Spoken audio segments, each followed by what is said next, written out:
নিউমরিন container সার্ভিসটা বিদেশি একটা কোম্পানির সাথে প্রাথমিকভাবে কথাবার্তা চলছে। এইটা নিয়ে গোটা জাতির সামনে পাবলিক ইন্টারেস্ট লিটিগেশন করে একটা মিস ইনফরমেশন, বিভ্রান্তমূলক একটি তথ্য উপস্থাপন করা হয়েছে। সেটা হলো চট্টগ্রাম বন্দর দিয়ে দেওয়া হচ্ছে।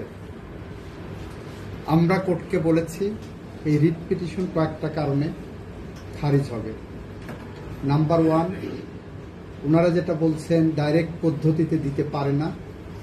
ইতিপূর্বে এই কোর্টই অন্য একটা কোম্পানিকে ডাইরেক্ট পদ্ধতি দিয়েছিল। তারপরে যখন অন্যদের সাথে কথা বলতে গেছে তখন উনি রিট পিটিশন করে এসছেন, সেটা রিজেক্ট করছে সামারালি। একই পয়েন্টের উপরে আপনি আবার এটা এন্টারটেইন করবেন, সেটা দ্বৈত নীতি হবে। দ্বিতীয়ত বলেছি যে রিট তখনই হয়, কজ অব অ্যাকশন তখনই তৈরি হয় যদি কজ অব অ্যাকশন তৈরি হওয়ার মতো ফাইনাল কোনো সিদ্ধান্ত থাকে। এই ইস্যুতে এখনো কোনো সিদ্ধান্তই হয়নি, ভেরি প্রাইমারি স্টেজ। এই প্রাইমারি স্টেজে আমাদের এই সুপ্রিম কোর্টের অনেক জাজমেন্ট আছে যে প্রিম্যাচিউর স্টেজে কোনো জুডিশিয়াল রিভিউ এন্টারটেইন করার সুযোগ নাই। আমরা সেই মর্মে ডিসিশন দিয়েছি। তৃতীয়ত আমরা বলেছি, ওনাদের একটা প্রশ্ন ছিল যে বিদেশি কোম্পানিকে, বাংলাদেশি কোম্পানিকে না দিয়ে বিদেশি কোম্পানিকে কেন দেওয়া হচ্ছে। আমরা বলেছি যে আইন আমাকে অথরিটি দিয়েছে, দেশি বা বিদেশি কোম্পানি। সুতরাং একদিকে যেমন আইনের বৃত্তের মধ্যে আছি, আর একদিকে ওনাদের রুলের সেকেন্ড পার্টটা, যেটা রুলের সেকেন্ড পার্টে বলছে কেন সরকারকে নির্দেশনা দেওয়া হবে না PPP act 2015 and PPP rules 2017 অনুসারে এই যে কোনো কোম্পানির সাথে চুক্তিবদ্ধ হওয়ার জন্য। আমরা বলেছি যে তাদের তো স্ববিরোধী কথা বলছে। আমরা যা করছি সংবিধানের মধ্যে থেকে, আইনের মধ্যে থেকে, পিপিপির মধ্যে থেকে করেছি।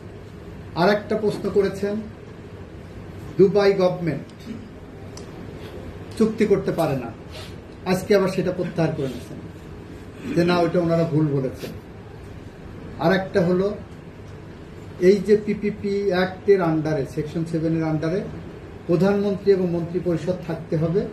যেহেতু প্রধানমন্ত্রী এবং মন্ত্রী পরিষদ নাই, সেই কারণে এই ধরনের পদক্ষেপ নিতে পারে না। গোটা রিট পিটিশন হলো ভ্রান্ত নীতির উপরে।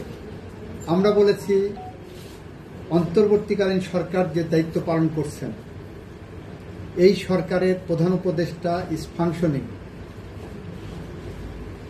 যে প্রধানমন্ত্রী যে কাজগুলো করতে পারতেন, এই প্রধান উপদেষ্টা এবং এই ক্যাবিনেট সে একই কাজ ওনারা করতে পারেন। That is the constitutional scheme. এবং এইটা বলতে যে আমি কনস্টিটিউশনের 4th শিডিউলের ক্লজ 2 এবং 4 পড়ে শুনিয়েছি। সেখানে 72 সালের 4 নভেম্বর আমাদের সংবিধানে বলছে যে আগামী প্রথম জাতীয় সংসদ নির্বাচন কিভাবে হবে। অর্থাৎ এই সংবিধান যখন রচিত হয়, অ্যাডমিটেডলি এটা একটা পলিটিক্যাল ইনস্ট্রুমেন্ট হিসেবে আসছে। কারা করেছেন? 70-এর কনস্টিটিউশনে, পাকিস্তানের কনস্টিটিউশনে নির্বাচিত সংসদ সদস্যরা। ওইখানে প্রেসিডেন্ট সম্পর্কে বলা হচ্ছে অন্তর্বর্তীকালীন কিভাবে হবে।